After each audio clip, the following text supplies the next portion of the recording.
When I was 13, I became friends with a girl a year younger than me at my middle school. It was a very small private school, so we had a lot of classes that included every student in the middle school, which meant we had tons of classes together. This girl had been mean to me in the past. There was one incident where she locked me in a closet while I was hanging out with her sister, but when she approached me to be friends, I took her up on the offer. She was the only person in my school who liked the same bands as I did. I was a hardcore emo kid whose special interest was rock bands. Back then, it didn't take much more than a shared interest to get me to like someone. She quickly became very possessive and clingy, always wanting to talk to me and be right next to me. At first, I didn't mind, but then she started freaking out if I didn't reply to her texts immediately or if I even talked to other people. It didn't take long before she began telling me she would kill herself if I didn't talk to her 24/7. I fully believed her because I had confessed my own suicidal thoughts to her and knew firsthand how hard it was to cope with those feelings. She also used to tell me that my own self-harm cuts weren't deep enough and that I should do it more, in different places, in different ways. I was severely anorexic at the time. My BMI was 11, and I later found out she got other girls in my class to constantly call me fat, so I would turn to her for comfort. She monopolized all of my time, making frequent self-harm threats whenever she wanted my attention, so I'd have to talk to her constantly. Anytime we weren't at school, she was telling me about her plans to hurt or kill herself. I stopped sleeping just to talk to her. I stopped talking to anyone else because it was a trigger for her. It didn't take long for it to start taking a serious toll on me. Eventually, I got so scared of her hurting herself that I turned to my teacher for help. But when I told the teacher what my friend had said and where she was supposedly hurting herself, it turned out my friend didn't have any cuts where she claimed she did. She told the teacher she had never said any of those things and showed our chats, but only my messages about my mental health appeared. She must have deleted all of hers. The teacher scolded me for making a false report. Afterward, she always told me she didn't know what the teacher was talking about and that no one had ever confronted her. I believed her because she was my best friend. This went on for months before I got scared enough to tell my parents. My mom called her parents, but she pulled the same thing on them, making it look like I was the only one talking about suicide and self-harm. I later found out she had convinced my teachers, classmates, and even her own parents that I was schizophrenic. I'm not, and delusional. They all believed her. I finished middle school with no friends because everyone thought I was crazy. It took me over a year to finally disconnect from her, the whole time with her pulling stunts like that. Years later, I found out from her sister that the only reason my friend did all of this was because I had dated a guy she liked the previous year, and she was holding a grudge. She was never actually suicidal and had never hurt herself. She ruined my life for a year and a half just because her crush liked me. Luckily, I graduated middle school at the end of that year and switched to public school. My parents eventually found out what had happened and blocked her accounts on all my social media and her number from my phone. This was over 10 years ago now, but I still have lingering issues from it. I can't handle seeing anyone upset without automatically assuming they'll hurt themselves. I'm still too nervous to mention other friends around my current friends in case it upsets them. I get really bad anxiety when I'm away from my phone, just in case one of my friends needs me and I'm the only one they can reach. My husband and I were at the supermarket, and our baby was being especially fussy, so he took her for a quick drive. The motion usually calms her down. It only took about 10 minutes to settle her, and I was still in the store, unsure how much longer I'd be, and there's poor cell reception inside. So he pulled back into the parking lot to wait for me. It was an unseasonably nice day, so he took her, still in her car seat, to sit on one of the benches outside the store. He took a business call and had just sat them down, absent-mindedly rocking the carrier, when a woman, well-dressed, mid-30s, average height, fit build, approached them. It's not uncommon for people to ask to play with our baby. She's got big rosy cheeks, soft wisps of gold hair, and the most adorable gurgly, toothless grin, especially when she's deep into a good nap. But her nap schedule is paramount, so my husband was preparing to tell the woman she actually couldn't play with our baby right then. She walked straight toward them, brimming with nonchalant confidence. Before he could even finish explaining that she was napping and not to be touched, she picked up the carrier and started walking off. He was in shock for a moment, not fully believing someone would be ballsy enough to do something so sinister in broad daylight. So he said, "Excuse me, put her down," as his panic mounted. She remained calm the entire time, but when he called after her, she started walking away more briskly. He ran full speed, tried to grapple the carrier out of her hands, and finally resorted to restraining her arms. The woman immediately yelled, "Help! He's trying to take my baby. Kidnapping. 911. Help!" while kicking him in the shin and pulling a pink bottle of pepper spray out of her handbag. Of course, no one in the parking lot had seen the earlier interaction and assumed he really was a kidnapper, a lone man in a Deadpool t-shirt versus a tiny, well-dressed woman. Immediately, a man knocked my husband to the ground and held him down. He could hear bystanders encouraging the woman to file a police report, but she did a very convincing job of acting shaken up and insisted she just wanted to get home. To make matters worse for my husband, she was driving a minivan. He was in a raw state of panic, realizing the entire parking lot had banded together to inadvertently facilitate the kidnapping of our daughter. He begged and pleaded with them, but no one was listening. They just kept screaming that the jig was up. He needed to lie still and wait for police, and to stop terrorizing a young mother. My husband finally had the idea to show them family pictures on his phone, but, too panicked to think clearly, this came out as him shouting, "I have pictures of the baby on my phone." Of course, everyone interpreted that as him having either stalking photos or, worse, pornographic images of the baby. At that point, a man, and I can't entirely blame him considering what he thought was happening, kicked my husband as hard as he could in the ribs. That was when I was coming out of the store. At first, I thought he was being robbed by these people. I was yelling for security, so panicked that my chest constricted and I could barely get any sound out. Only then did I realize he didn't have our baby with him. When I saw she was being held by a woman, I felt relieved. I thought maybe the woman had intervened to move our daughter out of harm's way while my husband was being robbed and was walking away to get help. I couldn't find a security guard outside the store, so I ran up to the people holding my husband down, waving my wallet and pleading, "Take everything you want. Just let up and leave us alone." One of the men holding him down said something like, "Lady, we need to wait for police to deal with him." I was so confused. Why would muggers have called the police? I kept stammering, "What do you mean? What are you talking about?"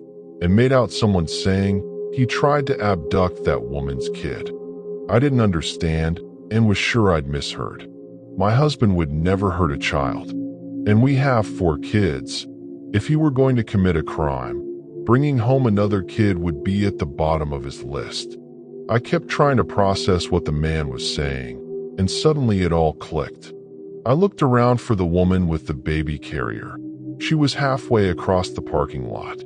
I went into total ballistic tiger mom mode, literally leapt out of my heels and sprinted after her. I'm not a UFC fighter.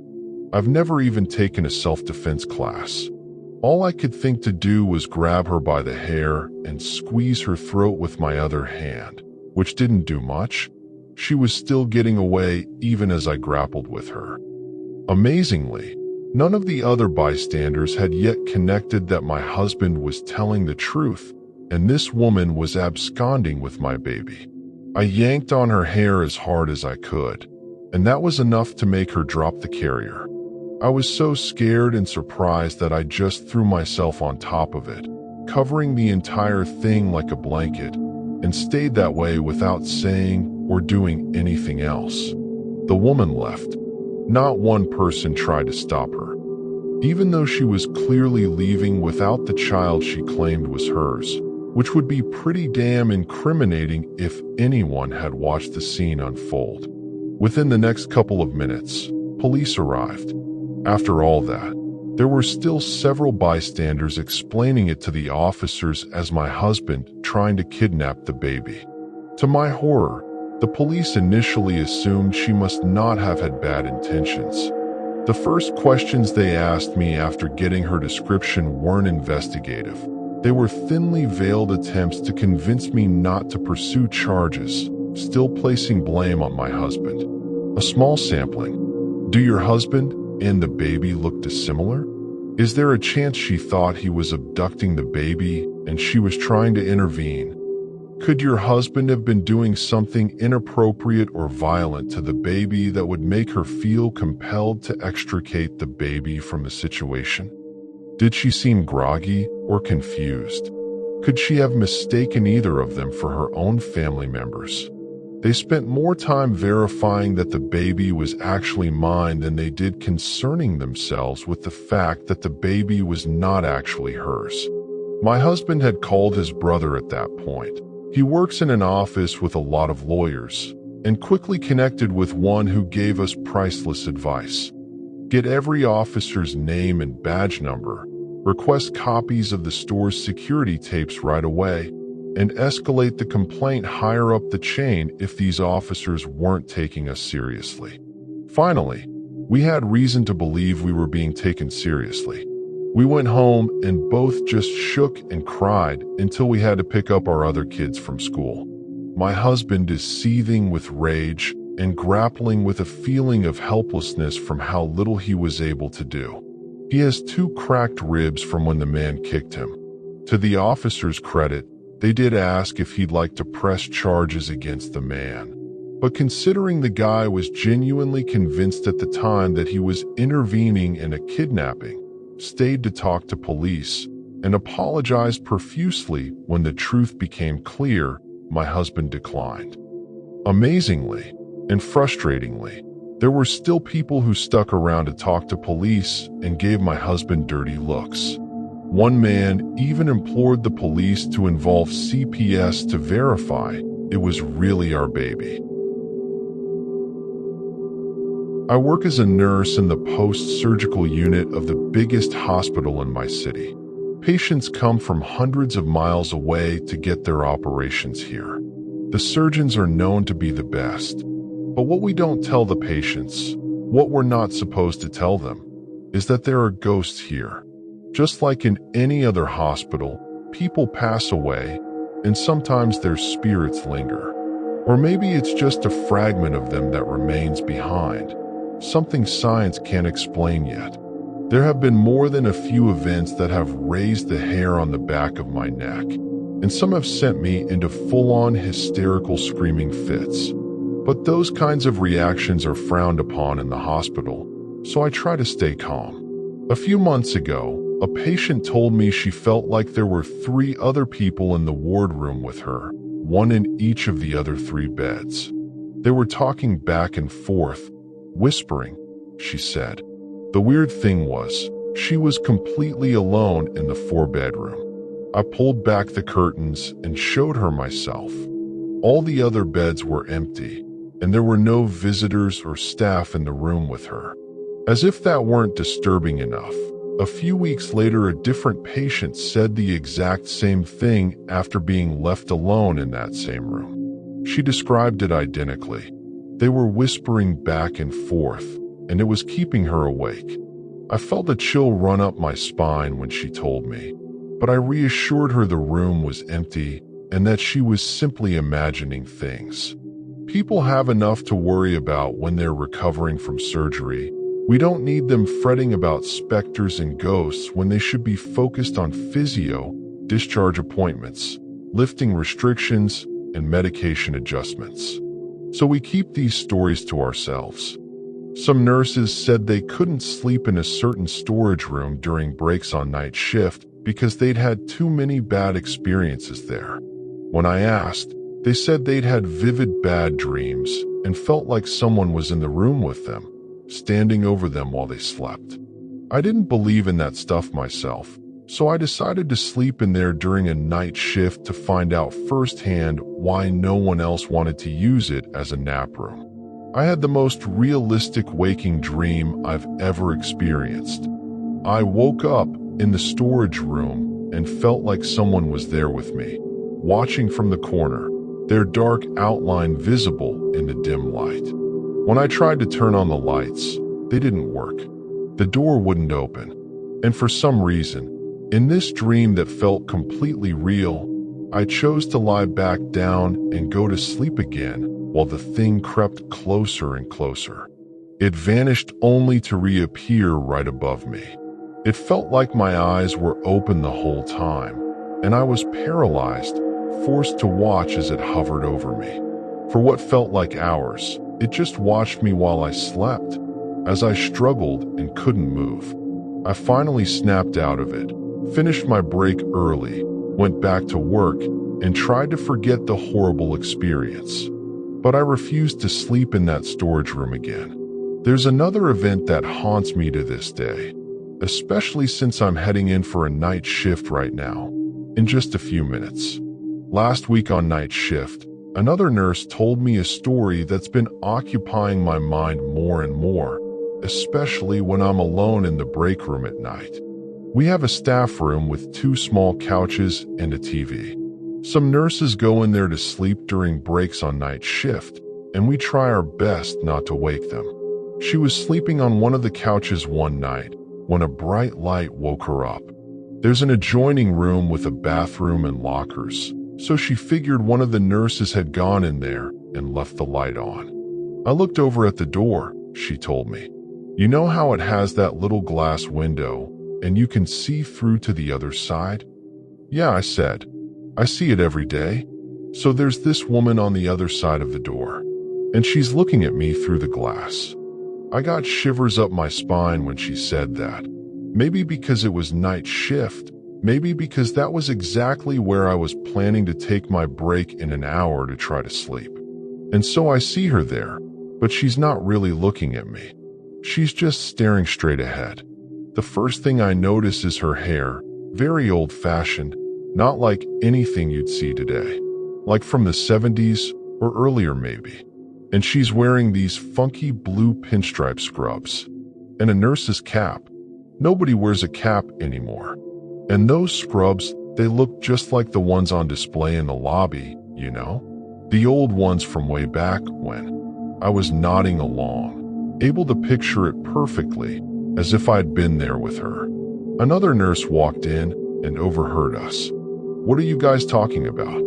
Ghosts, I replied simply. He scoffed. You guys believe in that stuff? The 2 of us shared a knowing look. He hadn't been on the floor long enough to have seen them himself. Some people just aren't attuned to these things. The nurse went back to her story. So she's just standing there, staring straight ahead. I thought it was the 4 nurse at first. Sometimes they come in during night shift to use the bathroom or whatever. So I yelled, hey, turn that light off, will ya? I'm trying to sleep in here. But she just kept staring. So I put the pillow over my head and tried to sleep some more. When I woke up later, the light was still on. I asked around. Nobody had come in there that night. That room is locked anyway, so it wasn't a patient. And when I saw the 4 nurse later, she wasn't dressed like that. So yeah, I'm pretty sure I know who it was. According to her, the woman was the ghost of a nurse who had died driving home after a long night shift. She'd fallen asleep at the wheel. Based on the description, an older co-worker recognized her immediately. She said that was exactly what an old nurse who used to work there looked like. From that point on, the nurse who told me the story always remembers to stay awake behind the wheel on the drive home. Every time my eyes start to blink and I'm getting tired, man, I think about that old nurse with the curly gray hair standing behind the glass, and I'm wide awake again. Better than a frickin' cup of coffee, I'll tell you. Something occurred to me as she finished. That's really weird.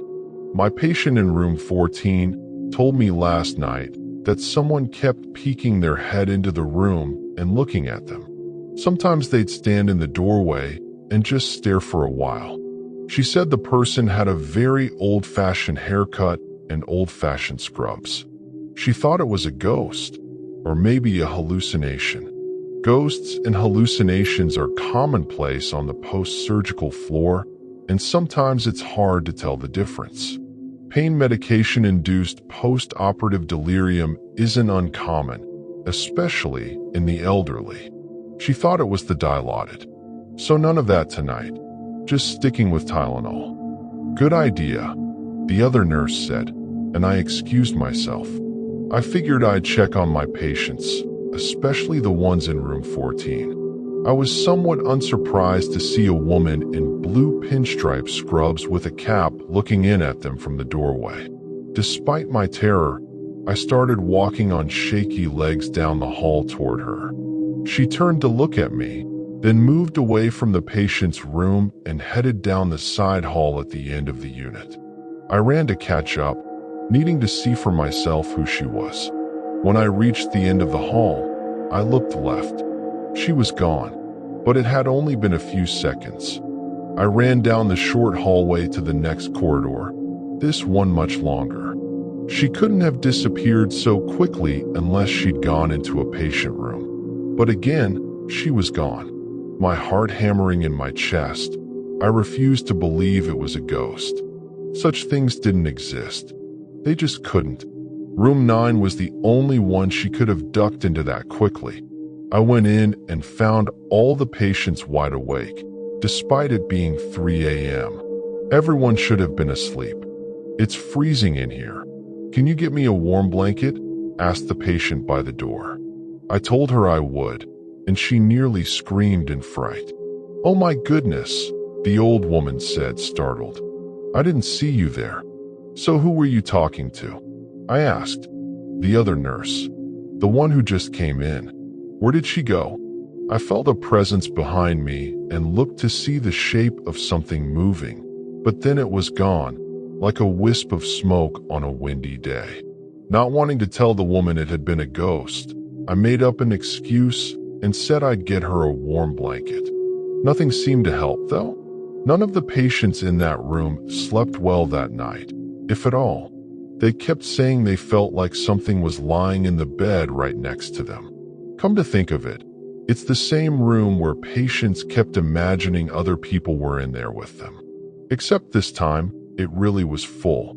I haven't seen the ghost nurse since that night, and I'm hoping I never do again. It's terrifying, to say the least, since I don't really understand why she's here. And you never know exactly when she's going to show up. I'm heading into work for another night shift now. Wish me luck. My grandparents were Dutch immigrants in New Zealand. In the 1970s, they had a caravan that they took out camping to a rural part of the North Island for a little family fun camping trip. My mom and her siblings would have been 10 or younger at the time. They were way out in the middle of nowhere, near a lake in the rainforest. After the kids had gone to sleep, my grandparents stayed awake a little longer, just reading and having a cup of tea. They started hearing strange noises, footsteps outside, twigs breaking, maybe even a hushed voice. But they thought they were just getting paranoid. They were getting a bit freaked out at this point, but they told themselves it was nothing and they'd be safe. Grandpa told me he couldn't get to sleep. Then he suddenly heard a definite footstep right outside the caravan door. He peeked out the window. It was pitch black, no moonlight whatsoever, but he could clearly see the glowing end of a cigarette belonging to what must have been a pretty tall man standing right at the door of the caravan. He could still hear other footsteps too, even though whoever was smoking that cigarette right outside the door was standing dead still. He said he'd never been so scared in his life, but he had to do something. He had his wife and 4 little kids sleeping inside the caravan. So he grabbed his butcher's knife. He was a butcher by profession. Lord knows why he had it on a family camping trip. Opened the door to confront them, yell, or do whatever he could to scare the people away. But when he opened the door, he saw no one and heard no noise. He thought he was going crazy until he looked down and saw the cigarette, but on the ground right outside the door, still freshly finished. He got into the car straight away. Luckily, he had everything ready to go, since he'd already planned to start driving early the next morning anyway. Packed everyone up and drove away. They found somewhere else nearer to a town to stay instead.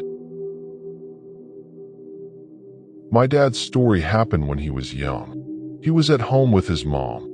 Let's just say my dad's name is Joe. Joe didn't listen to his mother because he wanted to go to a party his friends had invited him to. He begged his mom to let him go, but she said no, it was already late. Joe ignored her and went to the party anyway.